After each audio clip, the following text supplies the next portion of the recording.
Mohon maaf Bapak, saya mengganggu aktivitas Bapak selaku Kepala SDN Papung 2. Terima kasih telah menerima saya untuk hadir di sini. Ini mohon maaf, mau tanya dulu, bagaimana kabarnya Bapak hari ini? Alhamdulillah baik.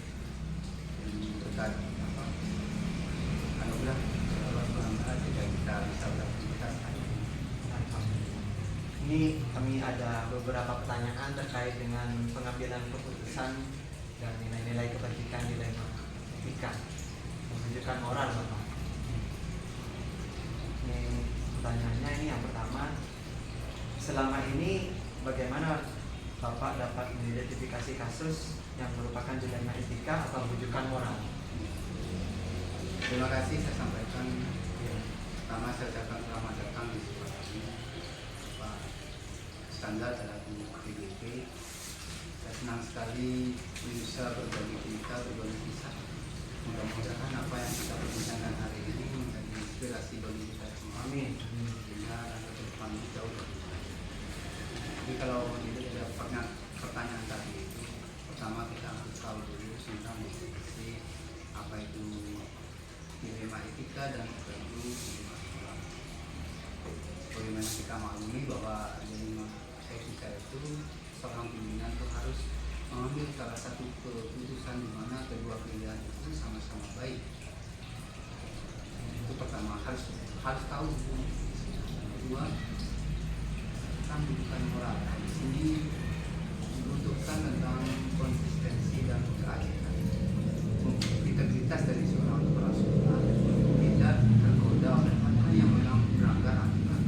Jadi kita perlu memahami si paham sehingga langkah yang kita akan ambil kemudian tepat dan tidak merugikan salah satunya. Lalu tanya bagaimana langkah-langkah saya. Pertama kita itu setiap ada permasalahan kita harus pertama analisis dulu. Ini apa latar belakangnya, kemudian pihak siapa saja yang ada di dalam lingkup permasalahan ini, kemudian dikaji hal apa yang perlu diperbaiki dan dibenahi. Itulah. Jangan memberikan justifikasi awal sebelum kita itu paham tentang apa yang dialami dan dihadapi oleh mereka-mereka. Kemudian setelah dianalisa, dikumpulkan informasi yang valid, kemudian dipertemukan, dibicarakan, didiskusikan, dicarikan refleksi, kemudian ada aturan yang harus kita sepakati bersama. Bila itu semua dilaksanakan dan direncanakan, insya Allah baik. Itu yang saya lakukan selama saya menjabat kepala sekolah. Iya. Baik, yang kedua ini Bapak. Selama ini bagaimana Bapak menjalankan pengambilan keputusan di sekolah? Terutama untuk kasus-kasus di mana ada dua kepentingan yang sama-sama benar atau sama-sama mengandung nilai kebajikan. Setiap lembaga, setiap di rumah kita, di lembaga itu pasti ada permasalahan yang dimana permasalahan itu sudah harus diatasi. Misalnya tentang kasus dilema etika, ini sama-sama benar ya. Misalnya si A itu intelektualnya bagus, luar biasa bagus, nilainya 9 ya. Kemudian tapi dia itu moralnya tidak baik, kurang baik.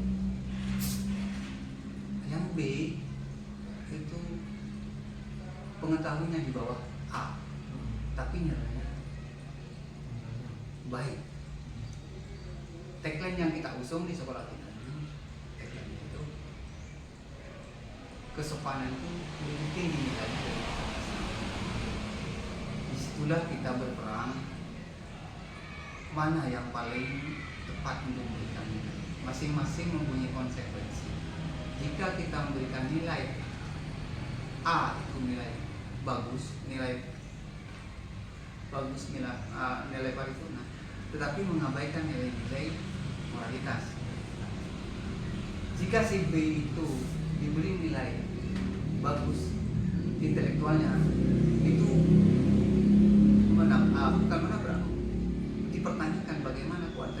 standar yang KKM yang telah digariskan.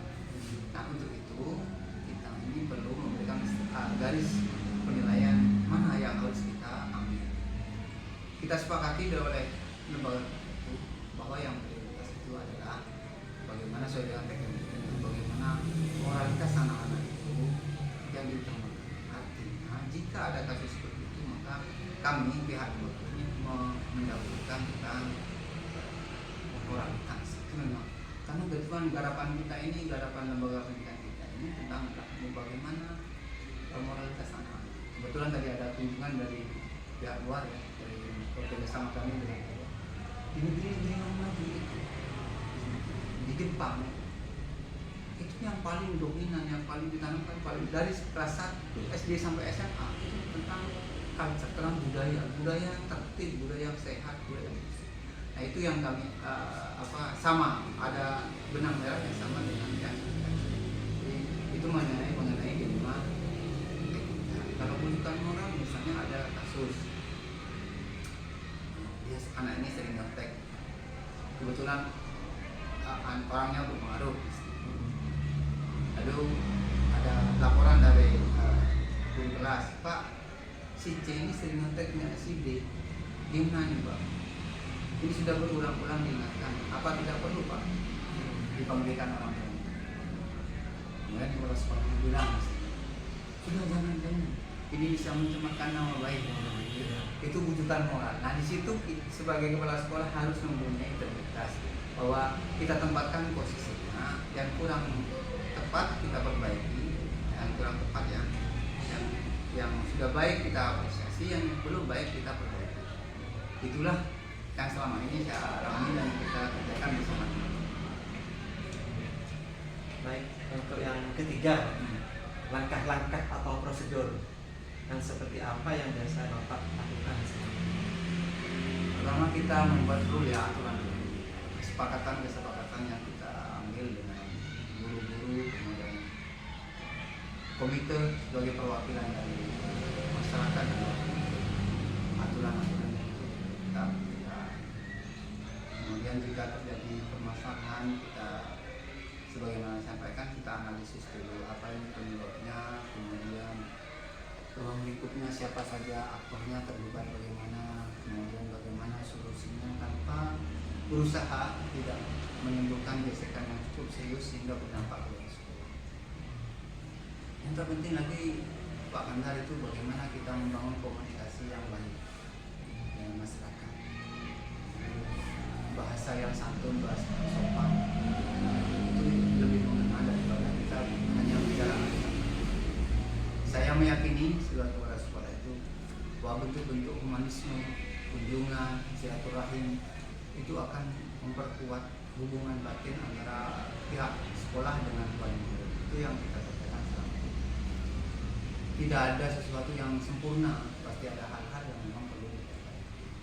Tapi kalau sudah kita bangun komunikasi yang baik, kerjasama yang baik, kemudian jika pun mentok nanti tidak ada satu permasalahan itu tidak ada titik temu, maka kita akan melibatkan pihak-pihak yang memang berkompeten, misalnya pengawas, misalnya Polri untuk menyelesaikan ini. Tapi alhamdulillah selama ini permasalahan kita ini tidak sampai pada level yang lebih atas. Alhamdulillah kita bisa mengatasi. Nah, mudah-mudahan ke depan tidak ada hal-hal yang memang perlu ditangani cukup serius lah sehingga kondisi sekolah aman. Ya. Baik, ini nomor 4 Bapak.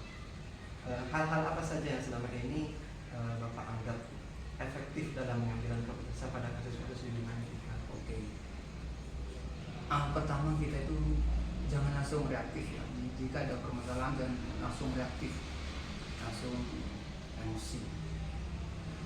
Tetapi calling down dulu, yang mati dulu, disimak dulu. Usahakan tidak hanya satu pihak, cari narasumber atau masukan dari yang lain, kemudian dihipotesa, dirangkum di situ, kemudian dipelajari akar permasalahannya seperti apa, dilanjutkan dengan diskusi dengan teman sejawat, kemudian kita panggil orang-orang yang bermasalah itu, kita carikan solusi bagaimana permasalahan ini bisa selesai tanpa ada hal-hal yang memberikan pihak-pihak lain.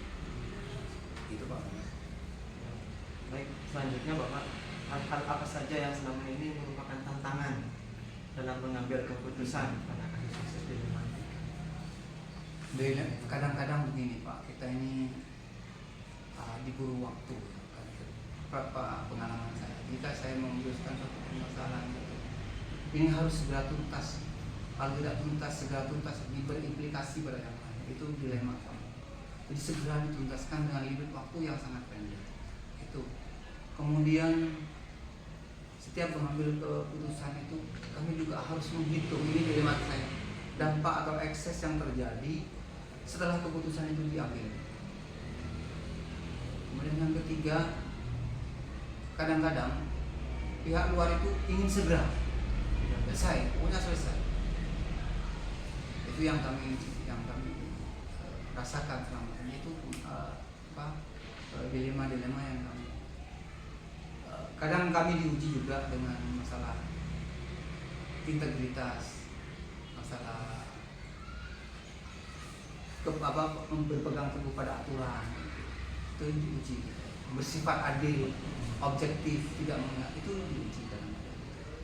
Tidak betul-betul di posisi yang netral, artinya kita membaca betul, tidak memihak salah satu. Itu tidak mudah. Di situ memang harus perlu mempunyai keteguhan hati yang bagus seorang pemimpin suami. Dan yang jangan lupa kita juga harus menerima masukan-masukan dan saran-saran dari teman-teman. Itu sebagai keseimbangan informasi dari teman-teman. Itu Pak. Ya. Baik, selanjutnya ya Bapak, apakah Bapak memiliki sebuah tata kala atau jadwal tertentu dalam sebuah penyelesaian kasus dilematika? Apakah langsung menyelesaikan di tempat atau ada jadwal tertentu untuk menyelesaikannya dalam bentuk atau prosedur seperti apa? Kalau selama ini yang terjadi itu situasional ya, karena permasalahan itu tidak bisa dijadwal, tidak bisa diagendakan. Jadi misalnya si A, si B itu terjadi peristiwa itu temporer, dan itu tidak harus menunggu berapa lama. Artinya permasalahan itu secepat mungkin ditugaskan tanpa menunggu berlama-lama. Kalau sudah terlalu berlama-lama itu seolah-olah sekolah tidak mempunyai respon yang positif terhadap itu. Seakan-akan kita ini tidak mengabaikan hal-hal yang semestinya kita tangani. Tidak ada rentang waktu yang khusus tentang permasalahan yang tapi hampir dipastikan kalau setiap setengah bulan sekali teman-teman itu berkumpul di sekolah, ada kegiatan di kumpul itu diantaranya juga membahas hal-hal yang berkaitan dengan kegiatan-kegiatan dan pembelajaran di sekolah, termasuk masalah tindak-tindak kekerasan kalau muncul itu dibahas di pertemuan itu dan bagaimana cara mengatasinya. Sudah barang tentu kita juga menghindari itu sebagai terjadi di dalam. Baik, adakah seseorang atau faktor-faktor yang selama ini mempermudah dalam membantu Bapak dalam pengambilan keputusan pada kasus-kasus dilema ini? Ya, tidak mungkin rasanya tidak mungkin kepala sekolah itu bisa menangani sebuah masalah. Ya, pasti ada orang, ada tim yang bekerja di situ, ada penanganan tindak kekerasan pada anak itu kan ada timnya di sekolah. Dan ada juga guru BK-nya di sini, meskipun tidak permanen ya, itu dipegang oleh Pak Edi. Jadi setiap permasalahan itu yang terjadi di lembaga kita itu masuk ke Pak Edi. Jadi ada tim yang bekerja di situ. Jika itu bisa permasalahan itu diselesaikan oleh tim yang ada di situ, baru naik ke kepala sekolah. Kemudian kepala sekolah juga melibatkan guru kelasnya. Yang pasti ada guru kelas dan guru BK-nya itu ya. Jadi kalau guru BK dan guru kelasnya itu masih belum maksimal, maka akan naik ke level yang lebih tinggi, yaitu ke kepala sekolah. Coba. Jadi seperti filosofi berat sama pikul, ringan sama dijinjing. Itu akan lebih mudah kita bekerja ketimbang kita itu kita mengambil sistem kolektif kolegial. Jadi kita bersama-sama sekolah ini menyelesaikan masalah yang terjadi di sekolah ini dengan baik. dari semua yang telah disampaikan Bapak, apa kira pelajaran yang dapat Bapak petik dari pengalaman Bapak dalam mengambil keputusan? Dari rangkaian pertanyaan-pertanyaan itu Pak, yang saya petik, pertama, saya selaku pimpinan itu jangan terburu-buru mengambil keputusan. Analisa dulu apa penyebabnya, siapa saja yang ada di situ yang terlibat ini. Carilah narasumber atau rekan diskusi untuk menjatuhkan. Jangan terlalu lama mengendalikan suatu permasalahan. Jika itu terjadi akan merusak citra sekolah. Dan jangan lupa yang paling utama dan pertama adalah selalu minta perlindungan kepada Allah. Siapa sesaati, siapa malapati, siapa yang sarati, birahmatika ya Rabbal alamin.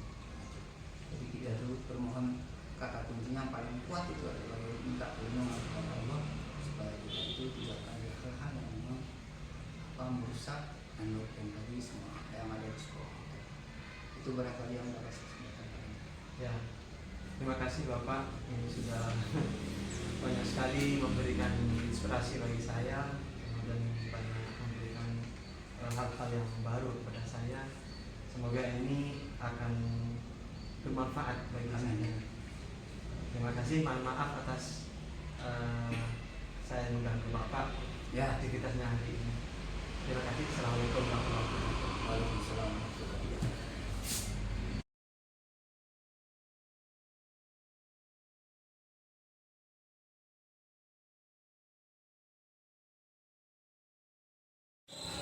Assalamualaikum warahmatullahi wabarakatuh. Waalaikumsalam warahmatullahi wabarakatuh. Selamat pagi Bapak Lutfi.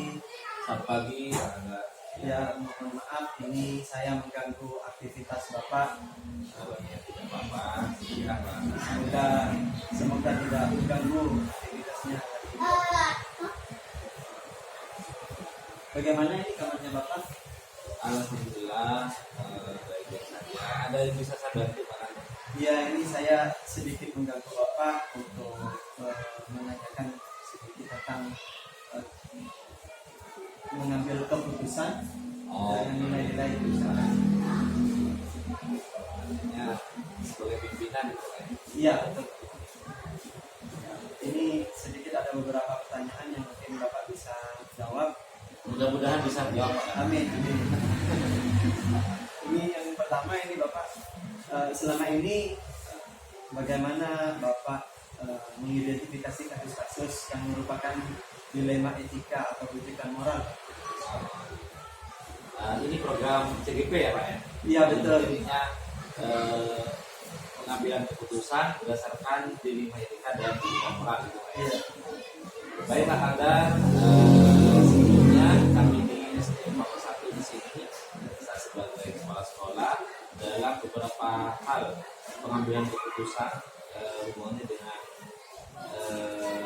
dilema etika dan rujukan moral, kami dalam hal identifikasi kasus. Dalam mengidentifikasi kasus ini hubungannya dengan dilema etika dan rujukan moral. Yang pertama, saya itu menyaring masalah atau mengidentifikasi atau menyaring masalah-masalah yang berhubungan dengan aspek moral. Artinya masalah-masalah apa yang memang berhubungan dengan aspek moral, bukan aspek sopan santun dan atau norma. Jadi identifikasi dulu. Yang kedua, menentukan siapa saja yang terlibat di sini. Artinya bukan hanya aktor dalam masalahnya, tapi siapa saja yang terlibat, yang nantinya terlibat dalam pengambilan keputusan ini. Sehingga keputusan ini tidak mutlak keluar dari saya. Semuanya terlibat. Yang ketiga, dalam mengidentifikasi masalah ini kami mengumpulkan fakta-fakta yang berhubungan dengan yang relevan dengan situasi saat ini. Yang keempat tentunya adalah pengujian benar dan salah. Karena pengujian itu perlu dilakukan. Kenapa? Yang pertama adalah kami mengadakan uji legal. Dimana kalau pertanyaan di sini yang diajukan adalah dilema etika itu menyangkut aspek melanggar hukum atau tidak. Karena khususnya nanti kalau sudah melanggar hukum bukan antara benar dan salah, tapi antara benar dan benar, tapi antara benar dan salah. Yang kedua adalah uji regulasi. Kalau itu tidak bertentangan dengan hukum, apakah itu mungkin ada pelanggaran peraturan atau dengan kode etik yang di sekolah atau kode etik yang berhubungan dengan kelembagaan. Yang ketiga adalah uji intuisi. Yang keempat itu uji publikasi. Artinya ini berbasis berpikir berbasis akhir, di mana pengambilan keputusan itu kemungkinan besar itu diharapkan pada situasi yang tidak normal. Jadi uji intuisi. Yang keempat adalah uji patokan atau logika. Itulah kami dalam pengambilan keputusan ini beraguan kepada beberapa pertimbangan dalam menentukan atau Ya, baik. Dan nomor dua, Pak, ini berarti pengambilan dalam menjalankan keputusan di sekolah. Terutama di kasus-kasus di mana ada kepentingan yang sama-sama benar, kemudian ada yang sama-sama kemudian nilai dibagikan. Baik, sesudah diidentifikasi bahwa kasus itu benar-benar adalah kasus dilema etika dan juga moral, artinya tidak mengandung uji legal dan sebagainya, aman dari itu semuanya. Selanjutnya kami mengambil keputusan itu dengan menggunakan 3 prinsip. Jadi prinsip yang pertama adalah berpikir hasil akhir, atau kita sebut di sini adalah end basic planning. Yang kedua adalah berpikir berbasis peraturan, artinya rule based thinking. Yang kedua, yang ketiga adalah berbasis rasa peduli, di mana berpikir basis akhir itu kita mempertimbangkan apakah nanti hasil keputusan yang kita ambil itu menghasilkan kebaikan terbesar. Gitu. Artinya keputusan yang kita ambil itu menghasilkan hasil kebaikan terbesar untuk jumlah orang terbanyak. Contoh, ketika kita mengadakan atau mengajar di kelas misalnya, kemudian ada sebagian siswa yang masih belum selesai, ada sebagian siswa yang sudah selesai. Artinya sebagian siswa masih menulis dan sebagian siswa ternyata sudah selesai dan ingin melanjutkan pelajaran. Jadi kita lihat di situ hasil akhirnya itu kira-kira berdasarkan jumlah terbesar dan berdasarkan kebaikan terbesar dan jumlah terbesar. Kalau memang lebih sedikit yang belum atau banyak atau lebih sedikit yang sudah selesai, kita pertimbangkan dengan jumlahnya itu. Jadi kita mengambil keputusan berdasarkan basis hasil akhir. Yang kedua adalah berbasis peraturan atau rule basic thinking, di mana di sini adalah menggunakan prinsip-prinsip aturan yang telah ditetapkan. Yang ketiga berbasis rasa peduli. Jadi memutuskan sesuatu itu dengan pemikiran apa yang diharapkan orang lain nanti terhadap kita. Jadi orang itu mengharapkan apa? Misalnya anak-anak mengerjakan ulangan menyontek. Nah, di situ dengan menggunakan basis rasa peduli, maka itu salah. Jadi kita tidak bisa membenarkan itu. Artinya kalau menyontek dan itu diputuskan itu salah, jadi tetap salah. Tapi ada rasa peduli di situ, Pak. Kalau misalnya menyontek itu salah, kemudian kita laporkan, membuat anak itu down atau berhenti atau tidak naik kelas, berpengaruh pada perjalanan pembelajarannya, itu kita gunakan rasa peduli. Yang penting uji kebenarannya itu legal, tidak bertentangan dengan hukum. Itu kalau proses atau prinsip pengambilan keputusan di sekolah. Baik, yang nomor 3 ini langkah-langkah atau prosedur seperti apa yang biasa Bapak lakukan selama langkah kami ambil sebelum melakukan keputusan itu adalah yang pertama menentukan fakta-fakta. Artinya masalah itu timbul karena apa? Gitu. Yang kedua, mengidentifikasi para pemegang kepentingan dan mempertimbangkan situasi yang dari sudut pandang mereka. Artinya alasan-alasan terjadinya masalah di situ apa? Kita tidak hanya melihat dari sudut pandang kita, tapi sudut pandang mereka. Kita coba mendengarkan alasan-alasan yang disampaikan oleh mereka. Dan yang ketiga adalah mempertimbangkan alternatif yang tersedia. Gitu. Artinya tetap kita pertimbangkan aspek moral dan aspek kebijakan dari langkah-langkah pengambilan keputusan saya. Ya. Baik Bapak, ini yang keempat Bapak. Hal-hal apa saja yang selama ini Bapak anggap efektif dalam mengambil keputusan pada kasus-kasus dilema itu? Oh iya. Terasa efektif apabila pengambilan keputusan itu diawali dengan identifikasi pertanyaan etika. Artinya pertanyaan etika itu maksudnya adalah pertanyaan yang tidak menyakiti atau tidak mengancam, tidak mengintervensi, tidak mengintimidasi. Ya. Yang kedua adalah membuat daftar fakta-fakta yang relevan yang telah kita lalui alurnya di bagian pengambilan keputusan. Jadi daftar fakta-faktanya dulu yang depan dari 5 etika yang akan diambil. Kemudian mengidentifikasi pihak-pihak terkait, siapa yang aktor yang akan terlibat dalam pengambilan keputusan selanjutnya. Yang keempat adalah apa saja pilihan dalam kasus ini. Jadi pilihannya nanti kalau pertimbangkan dengan banyak pilihan, tidak kita tertuju pada satu pilihan. Di situ ada baik buruknya, ada kebaikan yang besarnya, ada dampak yang besarnya. Gitu. Terus kemudian adalah setelah itu apa yang harus kita lakukan dalam pengambilan keputusan. Itu adalah hal-hal yang mungkin efektif dalam pengambilan keputusan kita selama ini. Baik Bapak, ini yang kelima hal-hal apa saja yang selama ini merupakan tantangan dalam Bapak mengambil keputusan pada kasus dilema itu? Tantangannya adalah ketidakpastian. Secara umum, semakin banyak ketidakpastian atau fakta-fakta yang kita kumpulkan dalam pengambilan suatu keputusan adalah merupakan tantangan kita dalam mengambil keputusan berdasarkan dilema etika dan pilihan. Yang kedua adalah pilihan berlebih. Dari terlalu banyaknya pilihan, kita sulit menentukan fakta-fakta yang relevan.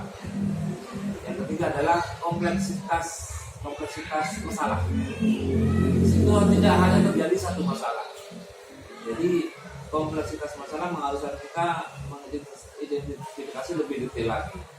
Itu adalah tantangannya. Tantangan kesulitan yang dialami dalam pengambilan. Ya, itu. Baik, yang nomor 6 Bapak, apakah Bapak memiliki sebuah katakanlah atau pendakwaan tentu dalam penyelesaian kasus dilema etika? Terus apakah langsung menyelesaikan di tempat atau masih mengundang dakwah dan menyelesaikannya? Kira-kira dalam bentuk atau prosedur seperti apa? Kata kala itu kita lakukan tergantung situasi dan kondisi. Kalau memang masalah yang ditimbulkan tidak selalu membutuhkan analisa dan pertimbangan yang mungkin melibatkan banyak aktor, itu kami langsung selesaikan saat itu juga. Jadi kami tidak mempunyai tata kala yang memang direncanakan atau tidak terjadwal. Tergantung situasi dan kondisi. Kalau memang masalah yang ditimbulkan itu adalah masalah yang cukup ruwet atau rumit dan membutuhkan banyak pertimbangan dan banyak aktor, itu kami jadwalkan. Hari ini ketemu dengan yang bersangkutan, hari keduanya ketemu dengan orang tuanya, ketiga kemudian kita mediasi. Baik, selanjutnya Bapak, adakah seorang ataupun faktor-faktor yang selama ini mempermudah dalam membantu Bapak dalam mengambilkan pengambilan keputusan Iya. dalam kasus dilema ini? Tentunya ada. Yang pertama adalah komunikasi yang baik dengan siswa atau dengan pihak-pihak atau aktor-aktor yang terlibat di dalamnya. Yang kedua adalah faktor yang ketiga adanya kerjasama dan kerjasama yang baik atau kolaborasi yang baik warga sekolah. Iya. Baik, terakhir ini Bapak. Oh iya. Dari semua hal yang telah Bapak sampaikan, pelajaran apa yang dapat Bapak dari pengalaman Bapak selama mengambil keputusan? Tentunya pengalaman ini sangat berharga dan ini adalah pengalaman baru karena ini adalah program baru yang kami peroleh dari pendidikan CGP tentunya. Iya. Dan tentunya pengalaman membuat keputusan dilema etika dan pendidikan moral ini tidak semuanya ini Pak Hasan. Tidak pengetahuan ini tidak semuanya bisa. Oleh karena itu pengalaman yang diambil atau pembelajaran diambil adalah penting. Pertama itu pentingnya kebersamaan, baik itu antar guru dengan siswa dan sebagainya, semua stakeholder yang ada di sekolah ini. Yang kedua adalah pentingnya persamaan hak. Artinya siswa semuanya punya hak yang sama. Jadi rasa keadilan di sini diutamakan. Yang ketiga adalah kebebasan mengemukakan pendapat. Jadi semua guru dalam pengambilan keputusan itu mempunyai pertimbangan berbeda. Kemudian nanti ditampung, akhirnya diselaraskan atau disambungkan dengan dilema etika dan dilema moral. Yang keempat adalah menghargai atau penghargaan terhadap pendapat orang lain. Jika semua pendapat dari guru-guru dari pengambilan itu ditampung. Yang keenam atau terakhir adalah pelaksanaan keputusan secara bertanggung jawab. Jadi keputusan yang diambil semuanya ikut bertanggung jawab. Karena kami memang dalam mengambil keputusan itu tidak serta-merta keluar dari kepala sekolah, tapi kami menampung semua pendapat dan ikut sebagai aktor dari pengambilan keputusan. Ini alhamdulillah ini sudah selesai Bapak. Oh ya.